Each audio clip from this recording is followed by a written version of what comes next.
Bienvenue dans ce 6e volet de notre série spéciale consacrée à la dépression. Que faire lorsque la « Dame en noir » a déjà pris place dans notre vie?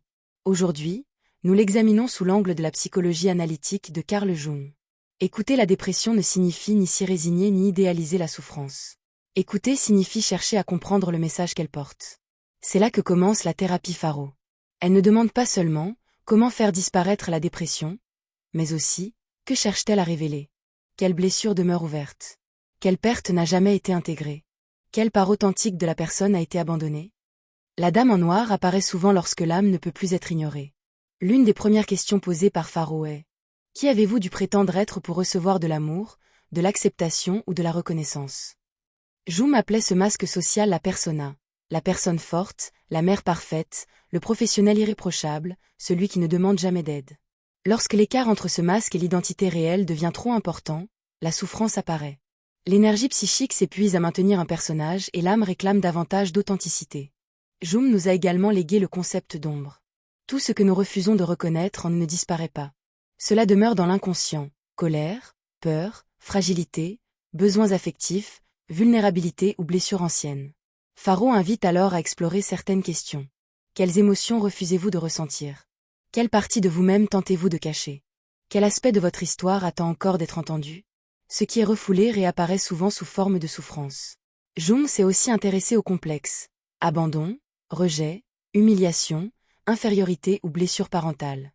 Beaucoup de personnes dépressives ne réagissent pas uniquement aux événements actuels, mais aussi à des blessures anciennes qui continuent d'agir dans l'ombre. La thérapie Faro aide à identifier ces schémas et à réduire leur influence inconsciente. Les rêves occupent également une place importante. Pour Jung, ils constituent une voie privilégiée vers l'inconscient. Faro peut inviter la personne à noter ses rêves afin d'observer les symboles récurrents: maison abandonnée, enfant perdu, obscurité, eau, animaux, voyage ou porte fermée. L'objectif n'est pas de donner une interprétation magique mais d'ouvrir un dialogue thérapeutique. L'écriture thérapeutique constitue un autre outil puissant. Un exercice simple consiste à écrire: Chère dépression, que cherches-tu à me montrer?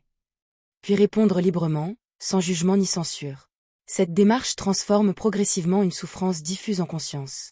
Faro utilise également l'art, le dessin, l'écriture créative, le collage ou la danse. Il ne s'agit pas de créer une œuvre, mais de permettre au psychisme de trouver un langage lorsque les mots ne suffisent plus. Une autre approche inspirée de Jung est l'imagination active. La personne dialogue consciemment avec des images intérieures, des symboles ou des émotions. Elle peut imaginer la Dame en noir assise devant elle et lui demander: pourquoi es-tu venue? Que veux-tu me montrer? Que dois-je comprendre? La valeur thérapeutique réside dans l'émergence de contenus inconscients. Le tarot thérapeutique peut également être utilisé comme outil symbolique et projectif. Les cartes ne prédisent pas l'avenir. Elles facilitent l'exploration intérieure, les associations, les souvenirs et la réflexion. La question n'est pas ce que dit la carte, mais ce qu'elle réveille chez la personne. Faro aide aussi à retrouver les ressources oubliées. La dépression focalise souvent l'attention sur les pertes et les échecs. Le professionnel invite alors à explorer: quelles forces vous ont permis de survivre jusqu'ici? Qui vous a soutenu? Quelles épreuves avez-vous déjà traversées?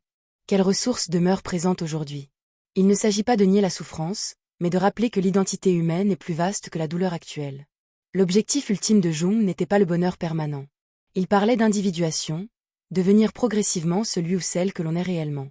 La dépression peut être une crise douloureuse, mais aussi le début d'une rencontre authentique avec soi-même.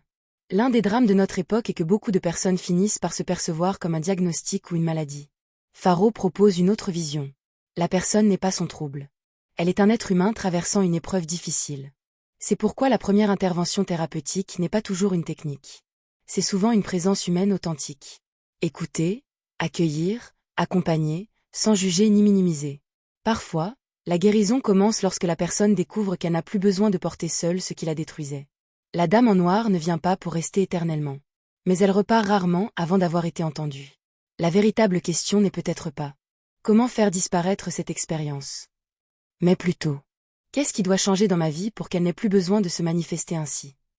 Car la guérison ne consiste pas seulement à diminuer les symptômes. Elle consiste à retrouver du sens, une identité, une dignité et une direction. Apprentissage Faro. La dépression commence souvent à se transformer lorsque nous cessons de fuir ce qui demande à être reconnu, compris et intégré. Citation Faro. Ce qui est profondément entendu n'a plus besoin de crier à travers la souffrance. Aimez, partagez et commentez cette vidéo. Commencez dès aujourd'hui à explorer votre ombre avec conscience. À bientôt pour la prochaine thérapie Faro.